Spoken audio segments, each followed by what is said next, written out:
Welcome, everybody, to this rainy edition of Southern Shift. We are on site at McMath Library in District 77, where we've been working to set up a candidate forum. We've invited Grant Smith and Fred Allen here. Grant Smith has made it so far, and here shortly he'll be making his way to the table after introductions. Anyway, welcome. This is going to be a pretty loose format. We want it to be conversational.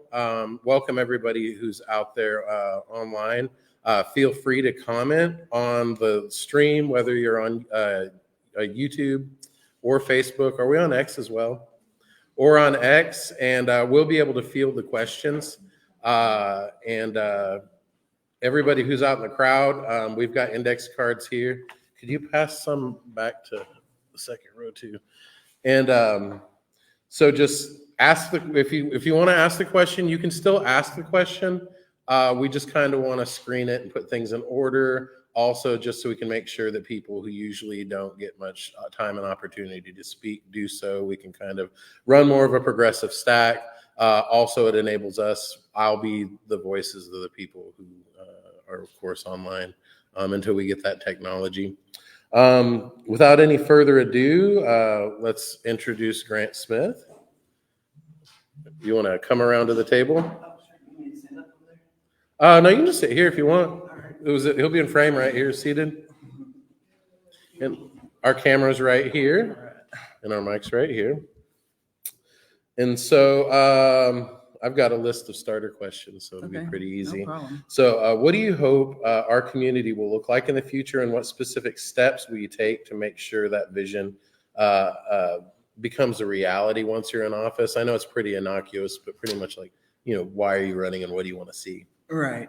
So I hope to see more public schools here in the district, not less. I know a lot of people, a lot of the schools have shut down in the area, so it's a little disappointing to see that. And also, I believe that the future is going to hold more small businesses here in Arkansas, and I will definitely do whatever I can to support them. Are there any top three maybe issues that you wanna pay attention to? Yes. For one, I care about education here in Arkansas. As you know, we just passed the LEARNS Act, which will devastate our public schools here in Arkansas.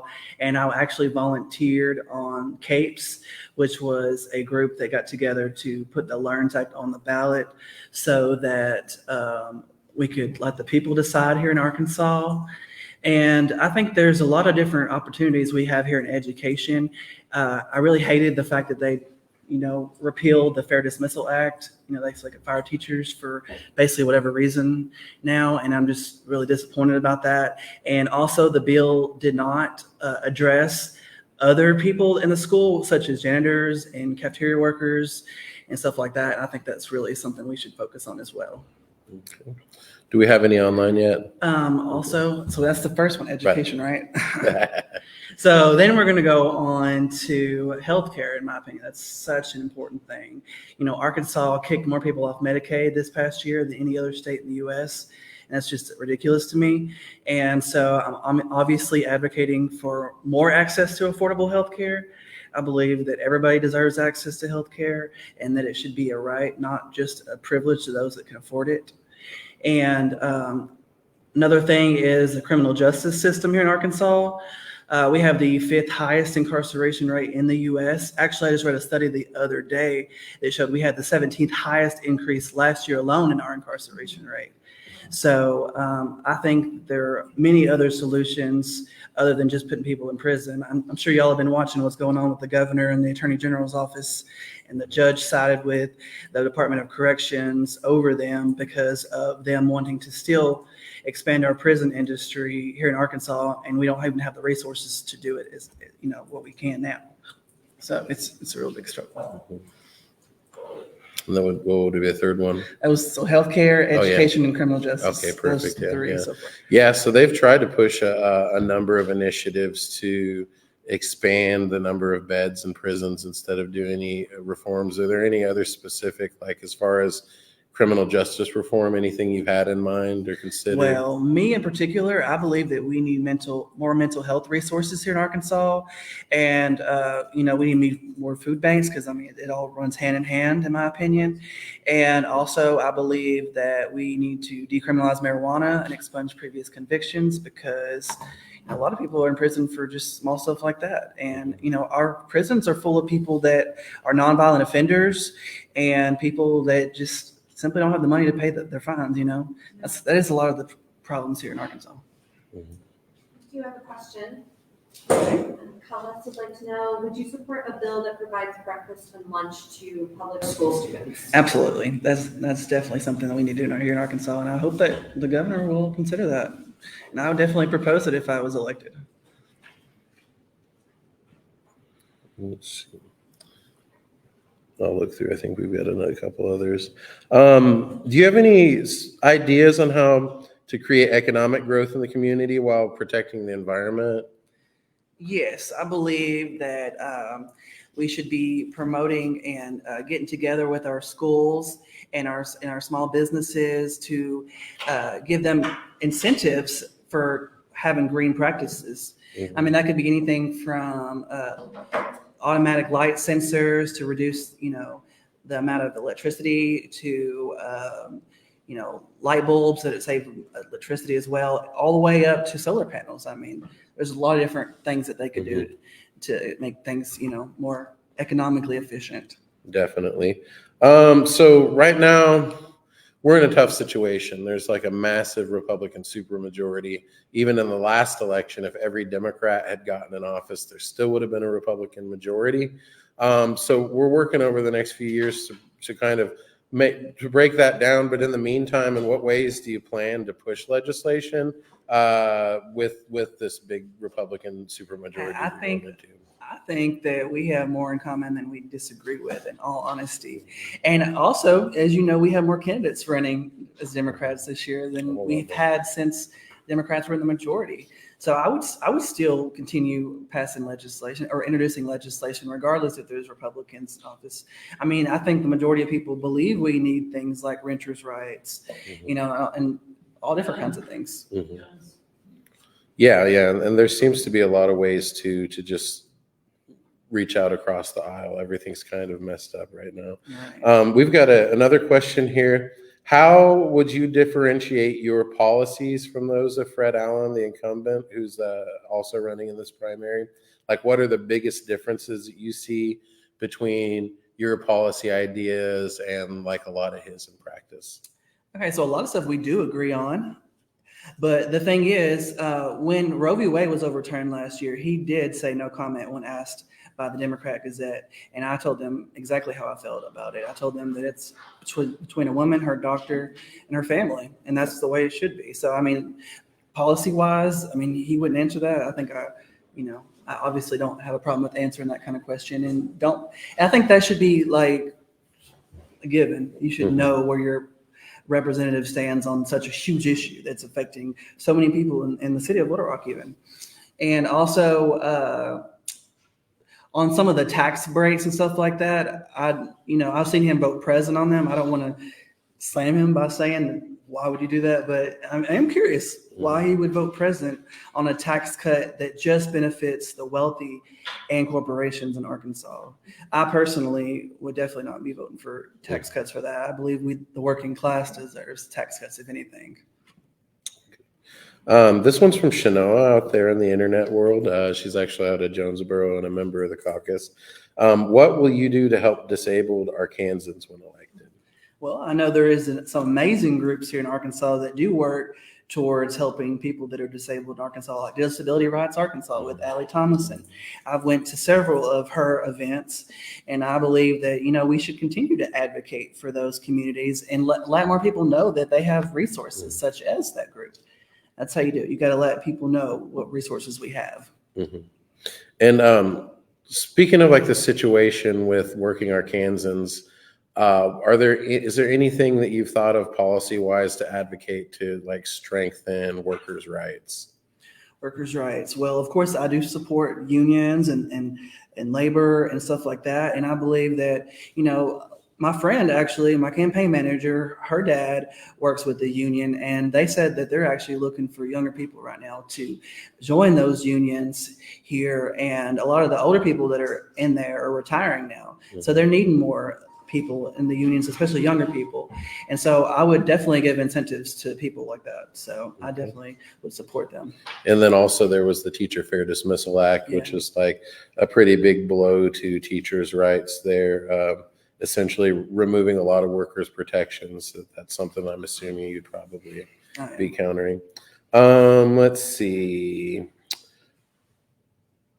How would you help to work on making affordable housing a possibility in a lot of these communities?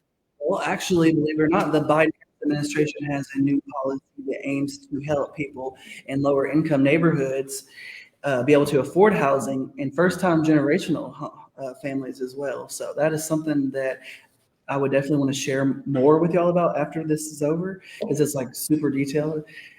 But it's definitely a really good thing. I think that it would definitely benefit my community. Are you going to let the community know when those policies come out? Yes, I will definitely be sharing that after this meeting on my social media for everybody to take a look at. And that's on my card as well for the people that are here. This is the card, and it's right back here at the table. Let's see.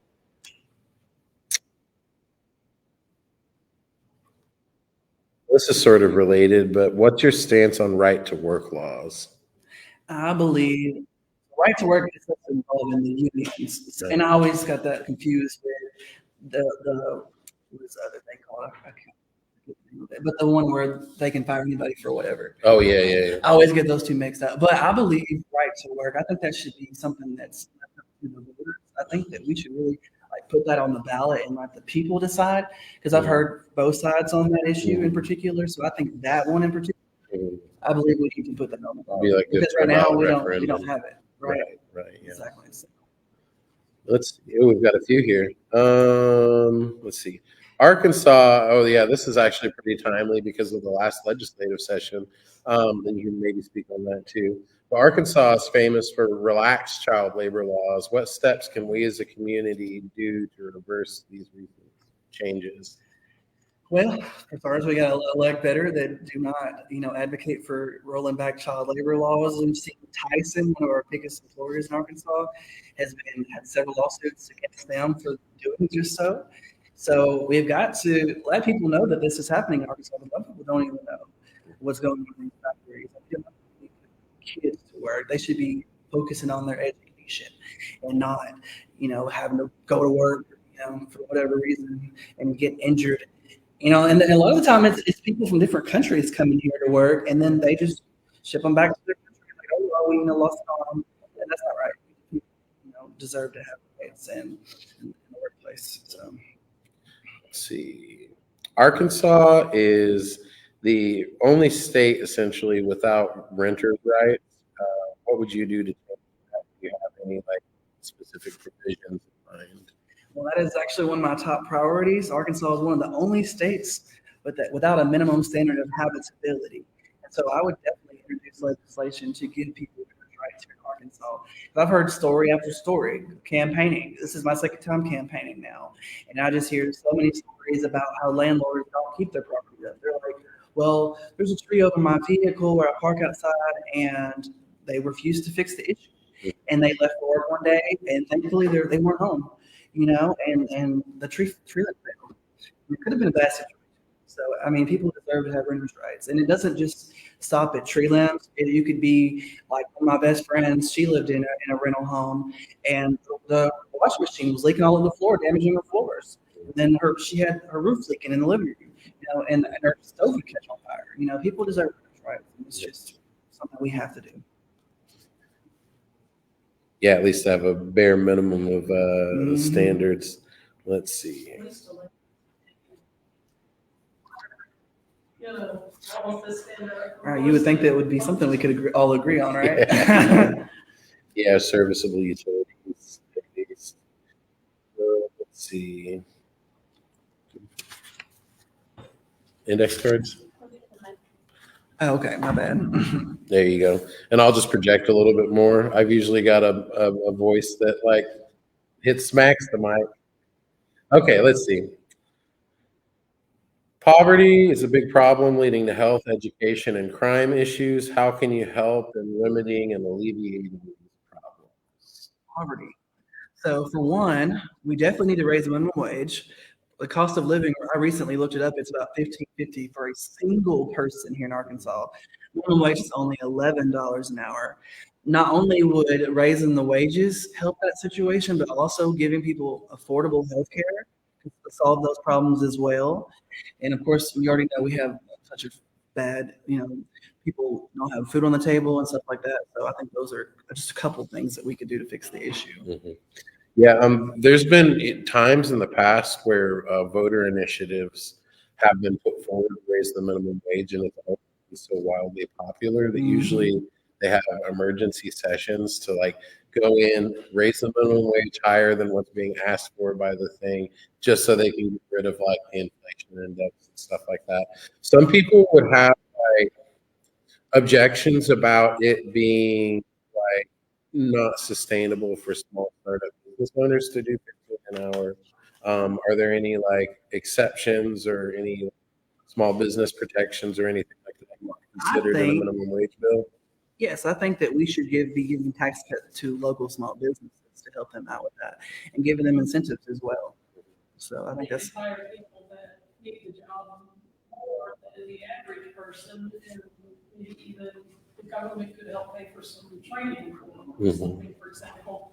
And that could bring the amount of the person's income up because the company could afford to do more because certain parts of the income. Mhm. And that has happened in many cities. Mhm. Let's see. Oh, that's good. We got something for this too. What policies would you advocate to address food deserts? food deserts. We have food desert task force, right? Mhm. So I would obviously, put more emphasis on that because a lot of people don't know where to find it. Mhm. And so, one thing I thought about doing was putting the resource tab on my website, even like here's the resources if you're in need of food. Here's a resource, and it doesn't need to, we have churches that we can get food from, but there needs to be other avenues as well. And people don't know about these going on. So I think the representatives should be really telling people where they can find these resources. So that's one thing I want to definitely prioritize. Let's see. There's a lot of rural counties. What is it? 69 out of the 75 counties are rural. So, how do you envision implementing like agricultural reforms, or what sort of agricultural initiatives are you interested in pushing? Well, I think that regardless if we live in rural areas or in urban areas, which this is more of an urban area, so I believe that we all want clean food, and I don't know if y'all have heard or not, but there's been a lot of lawsuits against companies like Roundup and stuff like that. I think we should definitely be practicing cleaner practices when it comes to food, especially, and get away from so much chemicals. And if we do have chemicals, they need to be safe to consume. We're not living food. And Arkansas obviously is a big farming place, so we need to protect our people. Big farming state.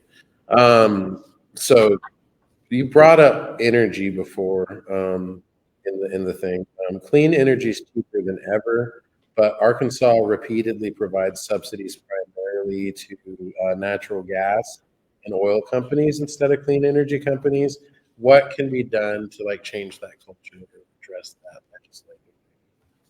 So you said switching from to clean energy from natural gas. Yeah, specifically when it comes to like subsidies, because they're saying that there's like more subsidies for petrochemicals than for green energy initiatives. Well, we definitely need to be giving people more incentives, switching to green energy, like I was talking about before, with the incentives to the small businesses, especially to switch to the automatic, lighting, motion sensor lighting, and stuff like that.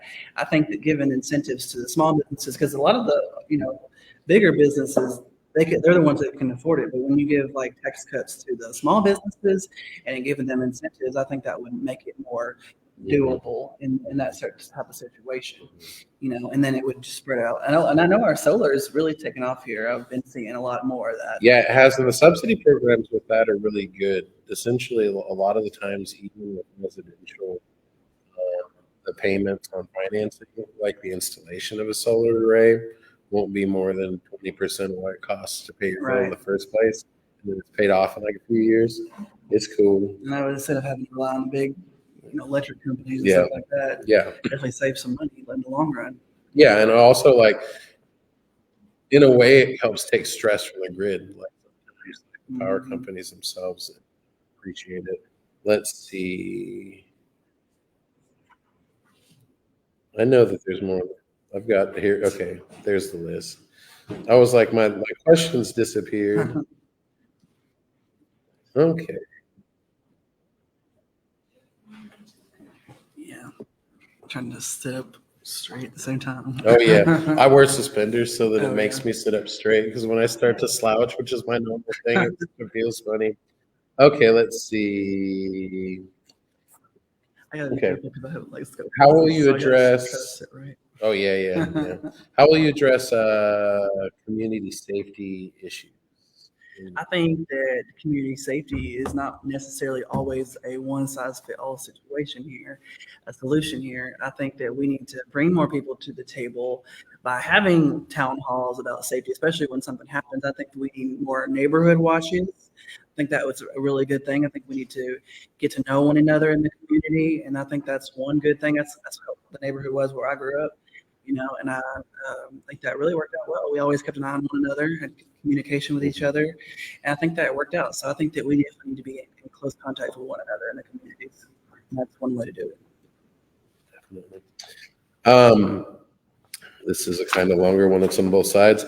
If Republicans control the Arkansas state government and the Democratic Party controls the opposition, how can a progressive candidate make a breakthrough in this election cycle? And the follow up to that would be, how can we get a progressive voice in the same room as like an establishment candidate like Fred Allen? Well, y'all are doing it right now by having this.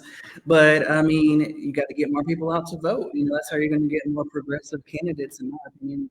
I know last election in 2022, I think there was about 17 or 18% voter turnout. Arkansas had the lowest turnout in the U.S. So I think that having more choices on your ballot is definitely improving that. I know, what'd you say, in Eastern Arkansas and the Delta, there's like 4 people running for the same spot. So I think, letting people have choices is really helping that kind of situation. And I think that's how, and like I said, we have more people running this election cycle than we've had since 2014, they said. I think that we're going to make some gains this year. We've got another one coming around, and then while that one's coming around, I'll field this one. Would you support repealing or weakening Act 732, the law that would allow the firing of librarians? Is that a statewide act? Mm-hmm. Oh yeah, I'm definitely against them attacking our libraries and banning books. I particularly was involved in a lot of the efforts, sitting at the courthouse in Saline County. I joined the Library Alliance meetings continuously, attending rallies and court meetings in Saline County when their libraries were attacked. And unfortunately, they gave power to the county judge, who ran unopposed as a Republican last cycle, to fire anybody on the library board, unfortunately. So I would definitely change that law. Hopefully we can with this next election. Hopefully we can get enough people in there so we can actually support our libraries, not, go against our libraries like they did. So. This question says, how about community gardens, and how can we help candidates with that? Would that be like community gardeners? What it's like? And areas like in a park where the parks, not all the park space, maybe we could community gardens in the park or at the schools, or where people can get fresh vegetables. Oh yeah, we absolutely need that for sure.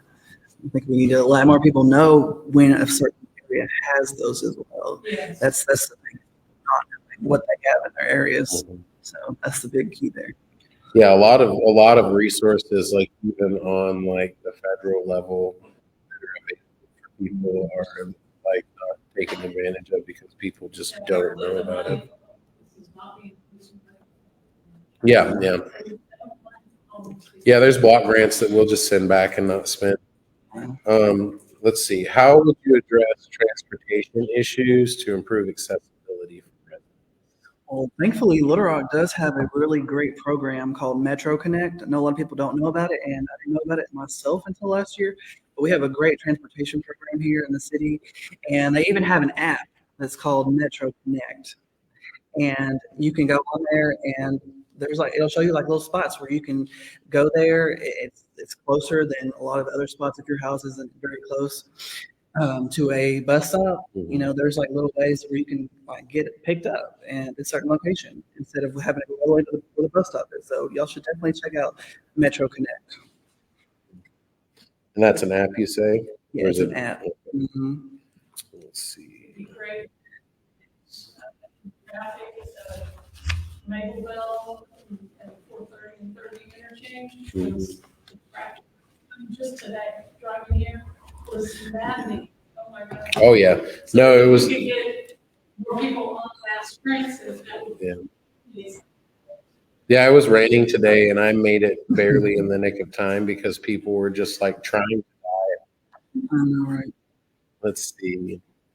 What do you hope our community would look like in the future? Like, what's the first step in office to kind of build what you would like to see as like a future Arkansas community? Well, it's kind of like similar to the first question we asked. There's a lot. But definitely supporting and highlighting our small businesses is the first key in all that. And obviously supporting our public schools over our private schools in particular. And, you know, we need to be giving more money to them instead. I think that's one way to do it. Okay, let's see.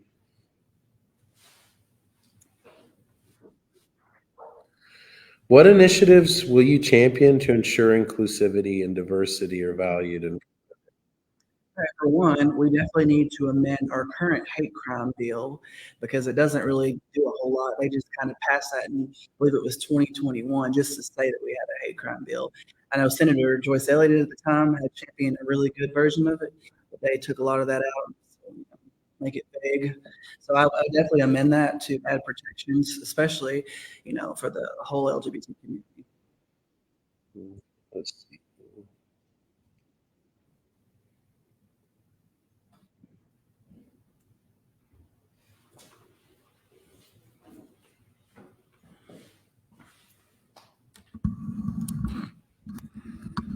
Testing.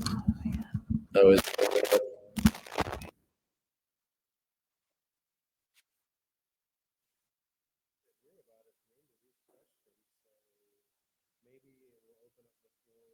time for anybody else to ask any questions. You can do your last pitch and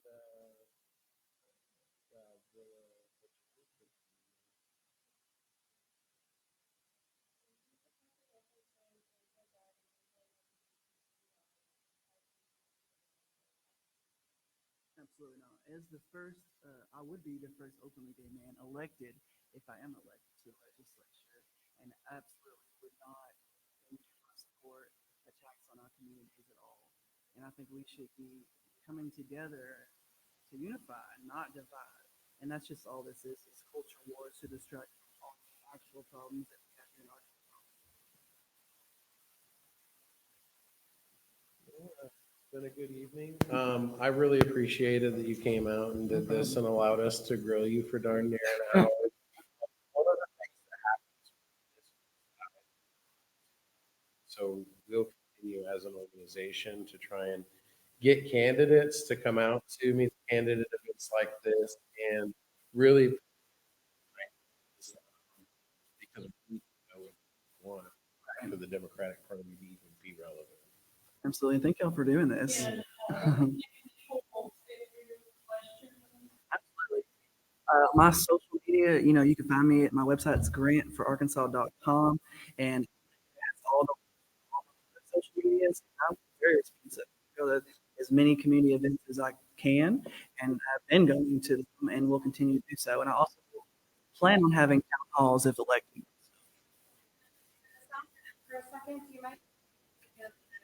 your stance on the anti-trans, anti-drag, anti-LGBTQ laws? Okay, well, for one, I would be the first openly gay man elected to the state legislature. And so there's on our community in particular.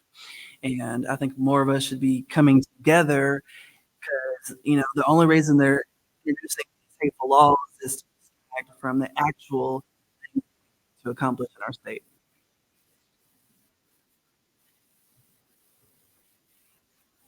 Okay. Well, I believe that's about it. And thank you for joining us, and thank you all for weathering the muck and the wet weather outside. I think that people all already signed up, but we do have a form out there. And to the internet, people sign over now. And don't forget, there's food. Yeah, there is food. There's school brownies and little cocktail weenies. Yeah,